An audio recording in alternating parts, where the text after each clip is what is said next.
Why won't my ex come back to me? This is a question that I get almost every day in my work as a breakup coach. And it's a natural question, right? You want your ex back and you wonder, why they don't feel the same way. You hope that you can wait them out and that they'll come running back to you. So what's stopping them? Well, it's important for you to consider several factors here to figure out why your ex hasn't come back and what you can do about it. So of course, that's what we'll be unpacking in today's video. I, of course, am Brad Browning, author of The X Factor and breakup coach here on YouTube for almost 15 years now. If you want a second chance with your ex, I can help you, just as I've helped thousands of others. Now, let's dive into the reasons that your ex hasn't come back to you. You need to understand that this is a complex issue, so don't expect there to just be, one simple answer to this question.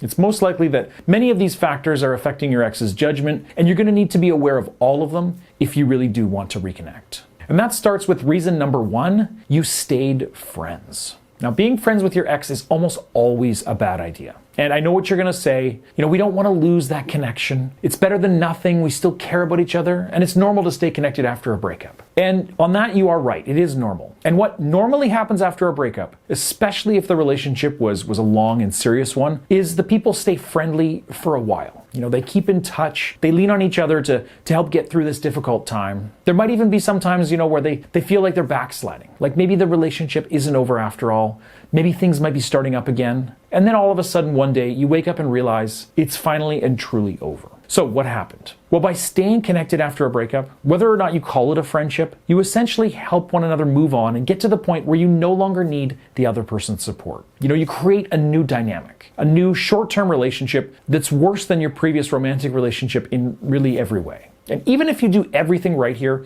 your new status as exes just can't compare to your past relationship. At least I hope it can't. You're no longer as connected.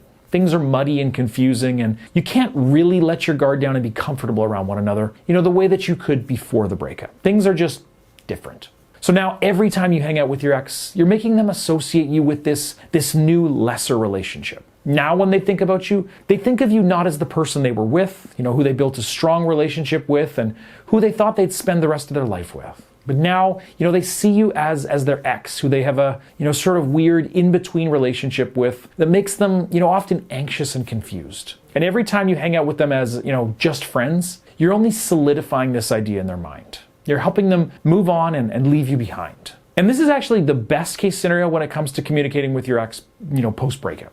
Because most times you may think that you're friends with your ex, when really you're just giving them another reason not to come back. And reason number 2 is because you keep pestering them. Now, this is the number 1 reason that an ex won't come back after a breakup, and it's what I'm constantly warning people against because it's so easy to do without realizing it. And honestly, I get it. I really do get it. You want your ex back, so you want to keep them close, keep an eye on them, and show them that you care about them. You wouldn't want them to forget about you, right? But unfortunately, this never works if you want your ex back. If you give your ex too much attention after the breakup, or really almost any attention, all you'll end up doing is pushing them further away from you. And the thing is, you can't really see it until it's too late. As we just talked about, you're changing how they see you every time you talk to them post-breakup. But more than that, if you keep reaching out to them, it can start to get annoying. But because they care about you, they often won't set a clear boundary there for fear of hurting you. And this is how you can so easily get into a situation where your ex sees you as a pest without you even realizing it. Obviously,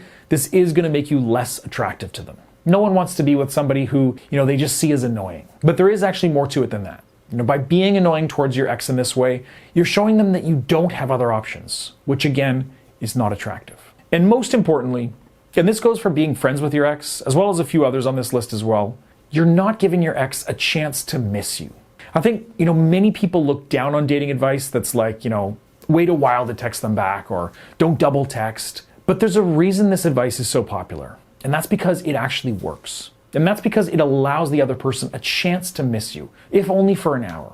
Because in order for someone to miss you, they need to feel your absence. You can't miss somebody who's in the room with you right now, or is constantly in your inbox, sending you jokes and checking in throughout the day. You need to be absent for them to feel your absence. Makes sense, right? And if you want your ex back, making them miss you is the gold standard. They need to think, I wish they were here, before they're going to take any steps to actually make that happen. But even when your ex feels desire for you, you still have to get over the next hurdle, which is reason number 3, they don't want to admit that they were wrong. Now this one is a little more hopeful than the previous 2. Sometimes your ex wants you back, but they're just unwilling to swallow their pride and admit that they made a mistake by ending things. You may see this happen in situations where, you two have been in an on and on again, off again kind of relationship. It's also very common when your relationship ended over a single fight or for a single reason. So if your ex is very passionate and prone to changing their mind, there is a good chance that this is why they're steering clear of you. And the same goes if they're a stubborn or competitive person who just doesn't like to admit defeat. Now this can be a hard situation to handle because really, the onus is on your ex to get over this and reach out to you. So I recommend you give your ex space for a while to allow them to process their feelings and realize what they're giving up. If it has already been a while since the breakup, it may be that they want you to reach out to break the ice so that they feel more comfortable with this situation. And in this case, you shouldn't let your pride get in the way either. Now let's move on to reason number 4. You haven't made up for your mistakes. Now, if you're wondering why your ex hasn't come back yet, there is a good chance that it's because you hurt them, whether this is what led to the breakup or in the time since. And really, if you haven't done anything to make up for your mistakes, then can you really blame them? Not only did you hurt them, but every day that passes without you making it right shows them that you don't care about them as much as they thought and that you don't respect their feelings. Now, luckily, if this is the situation that you're in, there's a very clear path forward regardless of what you did wrong. So first off, whatever the behavior was that hurt your ex, you obviously need to stop it right now. So maybe you're an alcoholic or an addict, then you need to seek treatment. If you cheated on them, well, I know you're not together anymore, but if you want them back, then you need to cut this person off completely, full stop. And once you've done this, only then will you be able to apologize to your ex in a way that has really any value. Now, an apology can be tricky. I think many people fail at this because they don't want to be vulnerable and they don't want to own up to what they did. But you're going to have to fight this impulse and do it anyway. So tell them you're sorry for what you did. You need to include the word sorry in there specifically. And then tell them you regret it and tell them that it will never happen again. And then explain the steps you'll take to make sure that it never happens again. Then if necessary, listen to their side of the story and answer any questions they might have. Now, you shouldn't go out of your way to be fully transparent here if you feel that, it's going to hurt your ex even more. But if they ask you questions, then you do need to answer fully and be honest. Don't add more lies and deception to what's already a bad situation. Remember, you're hoping to get your ex back permanently. And the longer you're together, the harder it's going to be to keep your lies straight, and it will end up being, with you being right back here all alone once again. Now, a quick word of warning, only apologize to your ex if you know that your ex is hurting because of your actions, and if it's something that you're truly sorry for. Because many people apologize after a breakup just as an excuse to talk to their ex and put pressure on them to make up and get back together. But if your ex can tell that this is what you're doing, then it's not going to work, and it's only going to just push them further away. Now, if you're wondering where exactly you stand with your ex right now, then you should head over to breakupbrad.com/quiz after this video and take my free quiz there. It only takes 5 minutes and it gives you a sense of whether or not you and your ex have any shot at getting back together. Again, go to breakupbrad.com/quiz to find out how your ex feels about you and what your chances are of getting them back. But now let's move on to reason number 5, which is you want it too much. Now, while there's some obvious differences, you really need to look at attracting your ex back the way that you'd look at attracting somebody that you're just getting to know for the first time. And that means you can't be too aggressive, too available, and too eager. Now, I know that that's a hard pill to swallow, especially when it comes to your ex. Maybe you want to think that you two are beyond stupid games like this, but in reality, this is all happening at a subconscious level.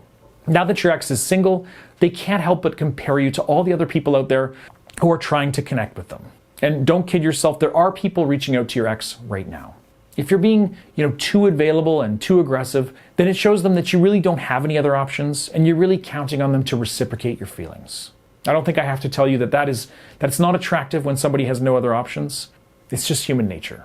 It suggests that you're low value and it puts a lot of pressure on them to be with you, which is never a good feeling when you're on the other side of it. So just keep your distance, keep things casual, and leave your ex wanting more. Don't be afraid to leave them on red or, be too busy to see them for a period of time. It may be nerve-wracking, but they're not going to be upset or move on just because you don't rearrange your life to match up with their schedule. In fact, that kind of thing is really only going to help you in the long run. But you also shouldn't be too aloof around your ex, or you might be feeding into the 6th reason they haven't come back yet, which is they don't know how you feel. Now, this is uncommon, but also a hopeful one. If your ex has no idea that you're actually interested in them, then it's no wonder that they haven't come running back to you. Now, this might be the case if the relationship ended on bad terms, if you broke up with them, or if it has already been a long time since the breakup.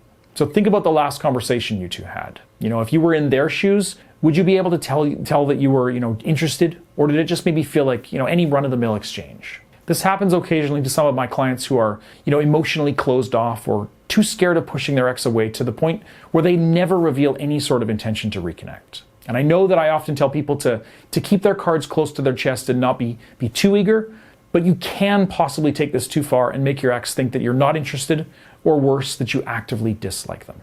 Now, I hope that you're not going to hear this advice and think that I'm telling you to go to their house at midnight and profess your love for them on your hands and knees. Really, all it takes to start things up again is a single text message. All right, and that brings us to the end of this one. You may now be asking what you can do to make your ex come running back to you when you are in this position. Well, that's something that I actually covered in my recent video titled, Make Your Ex Reach Out First. That video is full of information about how to get over some of the hurdles that I've discussed in this video and make them actually want to reconnect with you as quickly as possible. And I've linked that in that video in the description below, so you can go ahead and watch that now. But before you go, please click like and subscribe because I post new videos like this one every single week. Thanks for watching to the end. See you guys next time.